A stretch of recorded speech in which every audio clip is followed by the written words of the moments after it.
And welcome to our webinar today. As usual, it's Søren and I that will be guiding you through today. But Søren, do you want to introduce the webinar for us? Yeah, we have a lot of exciting features from primarily from Q2 and Q3.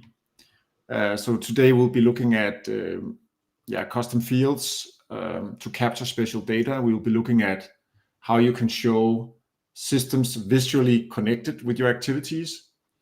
We will look at RACI overviews, responsibility matrices, and also our AI assistant, which has received an upgrade and can do more things now. We'll go into that. And finally, I think we'll take a look at the APQC framework, how you can easily import APQC processes into Gluu.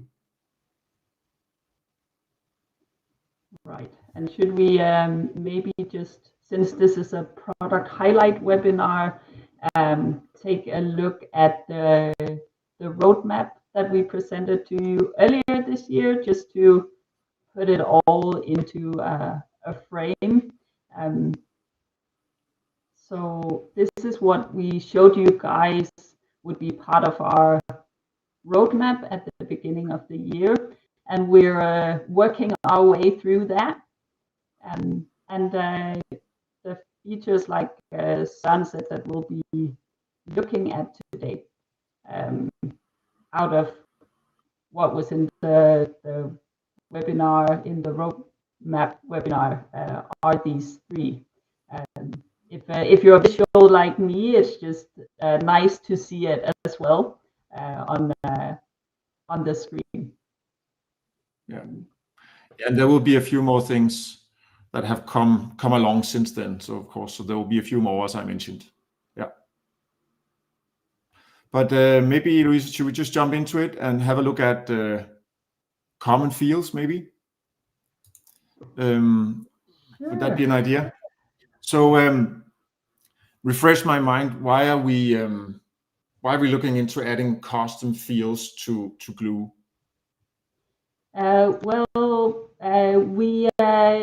It actually all started out with what we presented to you guys in the roadmap webinar related to the HR features, because we created some custom fields to be used for that specific feature in Gluu that we released earlier this year. But as we were working with it, we really liked the idea of being able to customize data in Gluu, meaning that when you, in your company, you have certain specific types of data that you want to pick up, well, then you need somewhere to put it in Gluu. In relation to your processes. And that's basically what custom fields let you do. So you can relate your specific data to Gluu as opposed to just having our standard predefined options. And they can be used both on a process level and an activity level, as well as for users related to the HR feature. Yeah, maybe you can show us a little bit. I know it's not a thorough product walkthrough, but we'll just have a quick look, I guess. Yeah, just for you guys to get a feel of what the feature looks like and how to use it. But maybe we should just talk a little bit about, before we jump into the system, what you can use this feature for, because it's it has quite a lot of options, I would say. But the example I'm going to be showing you guys, which is also what the customers that are already using the feature has chosen to do with it mostly, is to use it to collect data on IT systems. Because until now you have, as you all know, been able to add components to your work instructions. That's an old and very beloved feature in Glue, using components in work instructions.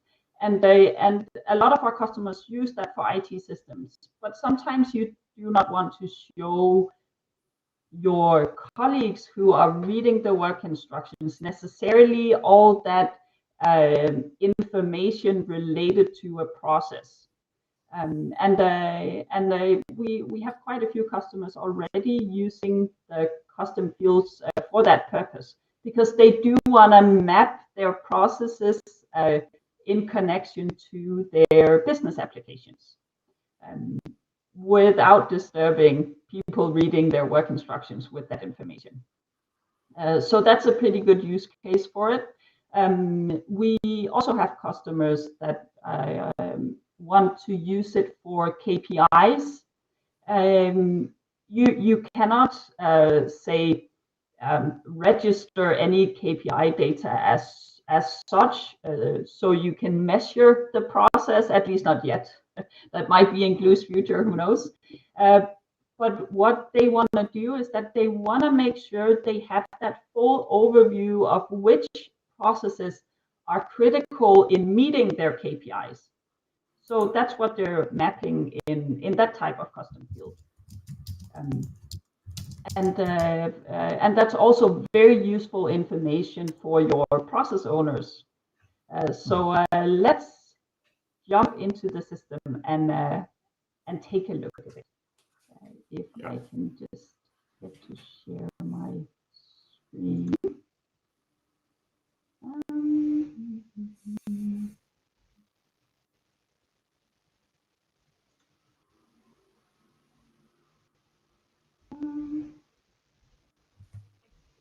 Just having a little bit of an issue being allowed to share my screen, but maybe Søren has something exciting to tell you while you wait for me. Yeah, sure. What I can do is I can of course jump in and show you maybe the RACI or something like that. We could do that instead. So let me show you. I think I might be in lock now, Søren, so we can continue with the custom fields. Okay. Sorry, you guys, for that. Do you see my screen now? Yeah. Great. So we're looking at our demo account now. And what you see here is the list of custom fields for this specific account. As you can see, you can create custom fields for a number of objects, and you then link them to a certain section. So for this example, I created a section called IT Systems that is shown for processes. So what that means is that if we go look at one of our processes, and we click our process info, we of course get all the information that we're already familiar with regarding to the process, but we also now have this extra section here with IT Systems, which is the custom fields section that we just created because we want to show our IT systems. And here I get a list to choose from. Let's choose Pipedrive here maybe, because you can use existing components and component types as the base of your custom fields, because we don't want to give our users too many options, letting them write free text. That requires quite a lot of data discipline. I'm sure some of you out there has some experience or bad experiences with that maybe. So now when we choose Pipedrive, we see it listed here in our info section for this process. And that's a pretty easy way to map your business applications in Glue. And you can of course pull that information from Glue. Maybe your IT department would like to see that information, for instance. Yeah. What is can you summarize what is the difference between, I mean, you can do a lot of the same with components. So you create a number of components and you add them to your activities, and suddenly you know how different, for instance, systems are related to activities. Yeah. What do customers see as how is this used differently? When you use components in work instructions, it's because you want to share that information with the person reading the work instruction. It's important information for them. Using custom fields instead allows you to add a layer of metadata to your activities or processes in this case. Because, we have to be mindful of not bombarding our colleagues with information that's not relevant to them. And this way you pull it up a level, so it's like high level process or activity information not used for work instructions. Yeah, okay. And I think this is related to our next feature, right, Louise? It is. Where you can show systems and process connections. Absolutely, and that's actually something that I also quite like about our custom fields feature, because of course, let me just show you a snapshot of that. Of course, you can filter, if you see my screen in the top left corner, based on the custom fields. So in this case, we're filtering based on IT systems and Pipedrive. So we get this overview. So instead of seeing our entire process hierarchy, we're just shown all the processes where this particular system is used. But we also wanted to make improvements to the ways that we show just regular components as well as these custom field components or embedded components, if you will. So most of you, or at least those of you who are using the task and case management in Gluu, you're familiar with this view of a process where you see these orange circles with a number in them, because what they tell you is how many active tasks are related to a certain activity. But the new thing is that now you also see components. And we actually allow you to decide which you want to see. You can choose between all the available components. So as you can see here, we show tasks, but also embedded components. And that's what gives us this view. So if I click the component little icon here, I get the full view of the component and other places that it's used. And this is a very nice way for your colleagues to know, oh, here we have an IT system being used. It becomes very visual information, even though it's you add it at a meta level. Yeah, so to summarize, you can, if I want to find out which of these activities that use Dynamics 365, then I can set that component and show that. Is that what it's showing now, or what is it? Exactly. Yeah, you can decide if you wanted to show components in the work instruction or components in as extra fields. So that's up to you. It shows what you're asking for, really, in that sense. So that's pretty nice. And the last thing I just wanted to show you in relation to this is using custom fields on users related to the HR feature that is also new in Gluu, because that's a very different way of using the custom fields. And now we just entered this user page for Kate Smith. So this is where we summarize everything concerning this user. And under competencies, we see 4 different competencies: quality control, safety training, leadership, environmental awareness, and a couple of certificates. And all of these competencies are actually also custom fields, meaning you can add any that you find necessary or useful in your organization, and even set a level for the specific user, or of course required for the individual competency. So that's also a very good use of the new custom fields feature, but very different from adding metadata to activities and processes. So I hope this inspired you a little bit on what you can do with custom fields in your organization. And if you have any questions, of course, to this feature or other things we're showing, as per usual, just use the comment field in wherever you are in LinkedIn or YouTube, and we'll try to answer all your questions. Yeah. So let me show you the next feature, RACI. So some people call it RACI, some people call it RACI, but let's have a look at it. It's a little, well, that was a little bit fast. It's a feature that allows you to get a more elaborate view of the responsibilities of a certain process.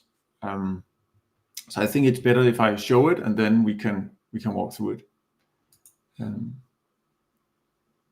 So here we have it. Basically, it. Oh, I am messing around a little bit with this. So here we have the RACI feature. Start it all again. So you find it by going into responsibilities, and there you see a new matrix coming up, and you can also change the order of different people so that you customize this. But what we have actually done here is we've summarized the information you already have, so that you can see exactly who's responsible for what. So you, for instance, the people that are the process owner is naturally, in this case, Betty, and she is the accountable person. And then the editors are automatically consulted. And then whoever has a role is then the responsible person to execute the task for the specific activities.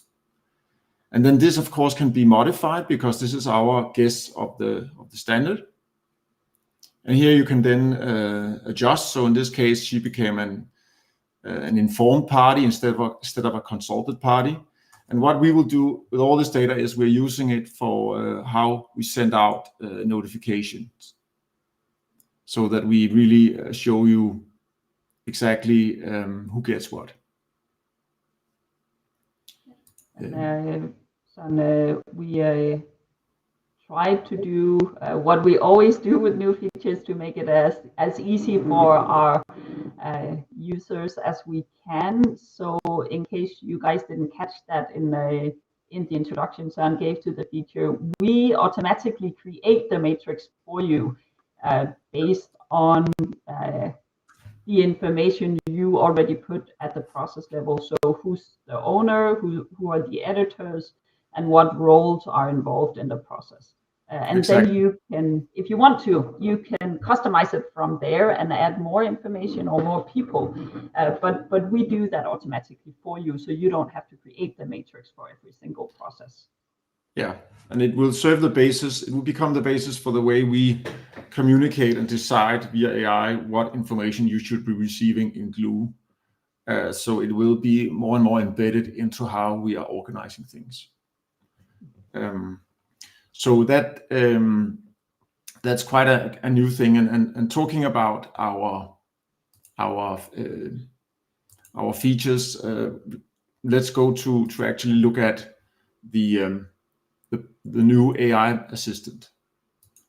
So what I'm going to do now. And before you do that, we do have a question related to something we already showed. So it's from Pierre Jacobsen. Let me just see if I can show it on the screen. Søren is asking, Pierre is asking Søren, will this component be the one that could tell us what processes are affected? So exactly, there are so many opportunities to use this actively because it adds a more detailed layer of clarity of responsibility on top of everything. So that would be one use case, like what you mentioned there. So you will see in your account that all of your processes have this default mapping where the process owner is the accountable and the editors are consulted, and then the different role owners are the responsible ones. But apart from that, you can go on and modify things, and then we will be introducing more and more features that will allow you to fully utilize this. Yeah. So I hope that kind of clarifies it. But one of the main elements where we're going to be using this is the AI assistant. And I want to show you, because we've done a lot of development on this. So I want to show you a few more things about what this can do. Just to clarify, let me see here. So now we have our AI assistant. I'm just going to see if I can make it a little bit bigger. Is there a way that we can make it bigger, this one? You know, Louise? I don't think so. I think it is just okay. Just the size of it. Yeah. Okay. So let's have a look. I'll show you an example of what it can do. So if you go in to create a beta process, let's imagine you're now setting up a new process and you want a quick overview, something to start off your workshop with very fast. So in this case, it could be something like produce a custom bike. It's just an example for this. And we'll put in an outcome. And if there was another process that would start this one, we could put that in here. But we're going to say next.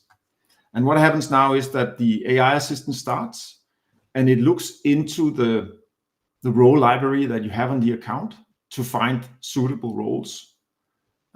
We don't allow it to go out in the public domain to find roles, because we are afraid this would be too chaotic. So therefore it will select from your existing role list, because they also represent your competencies and your skills and so forth already. If we look at this, maybe the only one that it may not be so relevant would be maybe the buyer. You could argue there was a buyer, but we'll turn it off just for the sake of it. So now I'm actually selecting 4 roles suggested by the AI assistant, and I'm adding it to my list. And what I can do now is I can reorder them to see what is the natural sequence of things to get it done. Let me just see, how can we, yeah, there we are again. So we put in this in a natural sequence. We have the production coordinator, we have the mechanic maybe, the painter then, and then the warehouse manager. So then if all this looks good, we'll go to the next step of the wizard. And what will happen now is that the AI system will then suggest the actual process. So it will suggest what are the different activities in the process and what are the different outcomes of each activity. And if we look at it here now, it looks quite relevant. Parts order, getting parts, painting the frames, assembling, quality check, and preparing for shipment.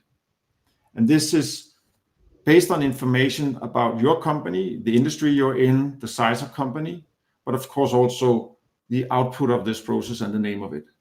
So if this all looks fair enough, we can turn off a few of them, but we will then add the selected components to this. And now what we then need to do is just check everything is okay, and maybe we will go in here and we will modify certain naming to our liking.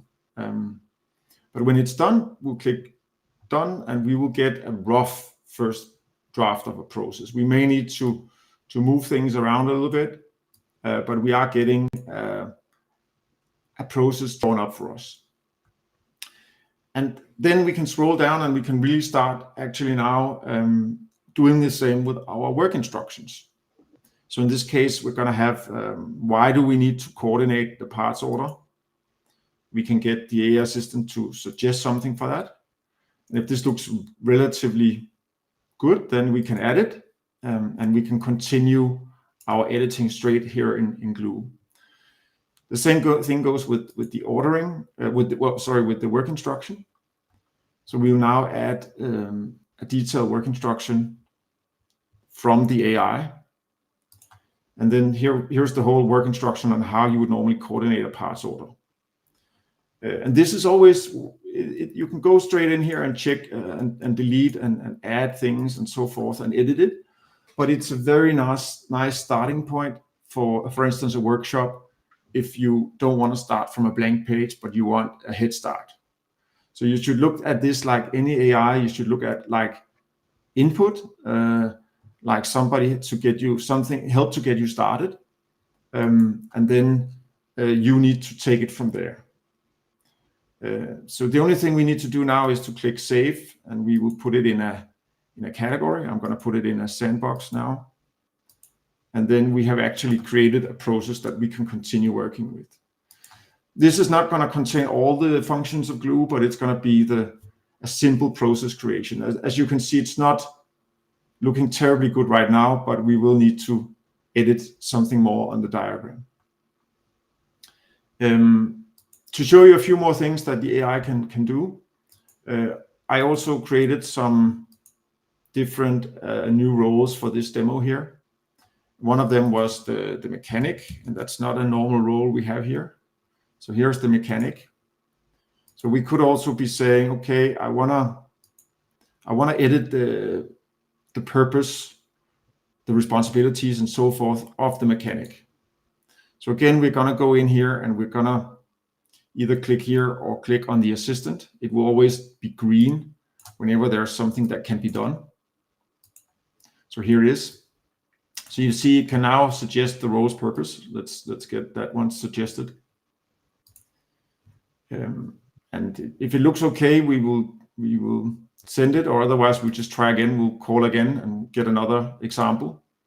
But then slowly we will, or fast actually, we will be adding detail to our responsibilities. So you can imagine this is a very fast way of getting a good starting point that people can work from. Yeah, I think you're very right about that, Son. And that's also the feedback we're getting from customers who are using AI already. So especially if you're not very experienced in working with processes or role descriptions, maybe it helps you a lot, and you can move much faster in terms of working with processes than you could without the AI. Yeah, exactly. And I also need to say that we will be building in this feature into more and more pages, more and more functions. You need to be able to monitor your different processes and help you really. And a cornerstone of what we do with this is that we will use your data as much as possible. So the AI will just be applying intelligence to your own data. So in this case, for instance, we are asking the AI to suggest categories that we may need in our business that we don't already have. So it will be looking at both what we have and comparing it maybe against a framework like APQC. So there's going to be a lot coming here, but you should have it on your account, and it will be green if it has something it can help you with. That is the starting point. So yeah, so that's the AI. What you just said about the AI, Son, and what we're asking it to look at and to help you with is also very well connected with the last thing that we're going to show you guys today, our new APQC option, because as you might know, Gluu's structure is founded on the APQC. So, Son, do you want to maybe take us to that feature next? Absolutely. I just mentioned APQC, and some of you may know it. as American Production and Quality Controls. It's an association that has open source processes, but it's the most validated process framework out there, really. You can find it both for cross industry, which spans multiple industries, but you can also find it for specific industries. And what we have done in Gluu now is that we have really we've added it to Gluu, so that we've imported all of APQC in Gluu in the common framework. And here we have 1,800 processes from the cross-industry framework, where you can now go in and select certain categories that you need to develop. So when you select a certain category, you can find out exactly what are the processes in this category, and you can pick the ones that you like, the ones you want to work with, and then you can import it into your Gluu account. So in this case, we're importing a lot. As you can see, both processes and activities, we are importing the original APQC numbers as custom fields. So that's another way of using it. You can have your own numbering system combined with this. So what the system does now is it actually imports all of this. And then we soon it will be getting in there. So let's give it a little bit of time.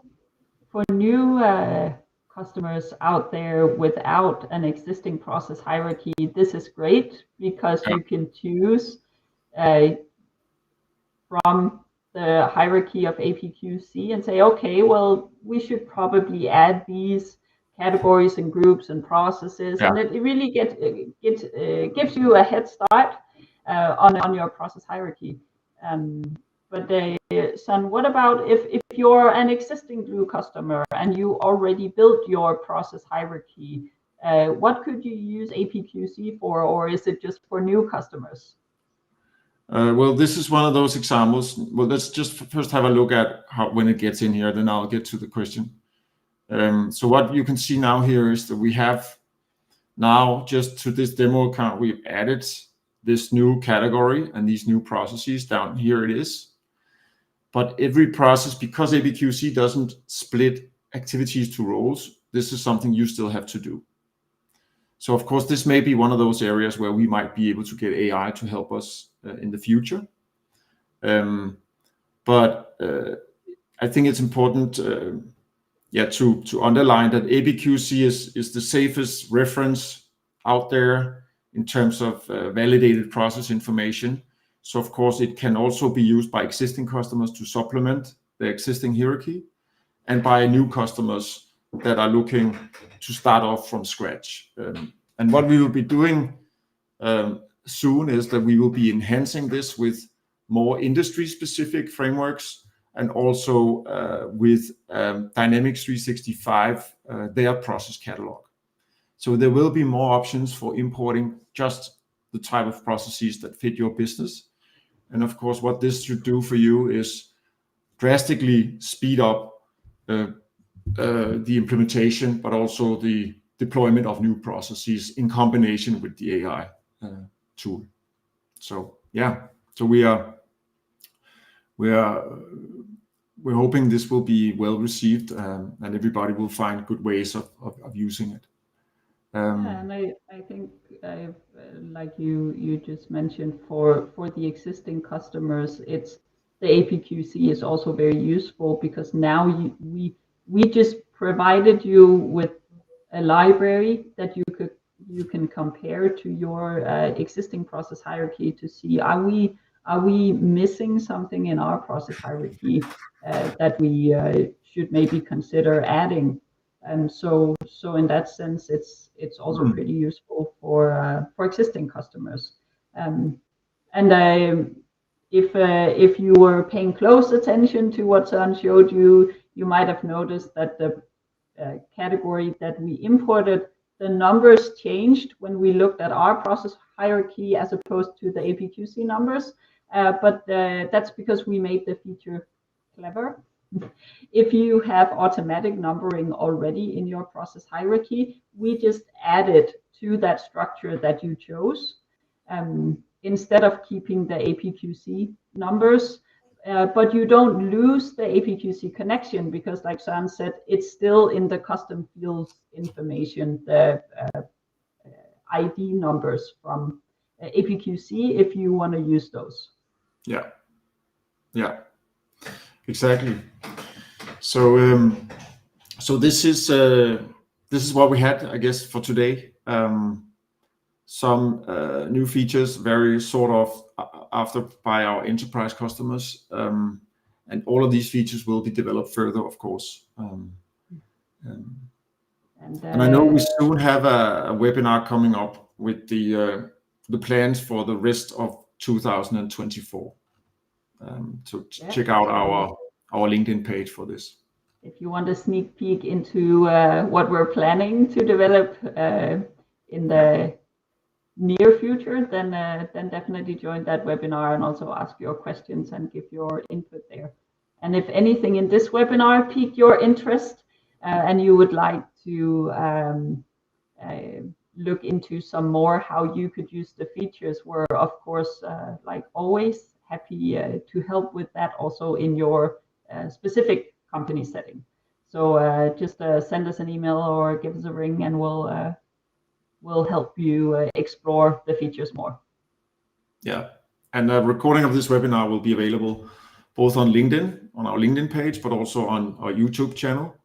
So you can always share it with colleagues that might be interested and go back to look closer at certain things that you may have missed in this. So yeah, I guess maybe that's it. You have any final words, Louise? Nope. I think I said everything I wanted to. Yeah. Well, thank you everybody for hanging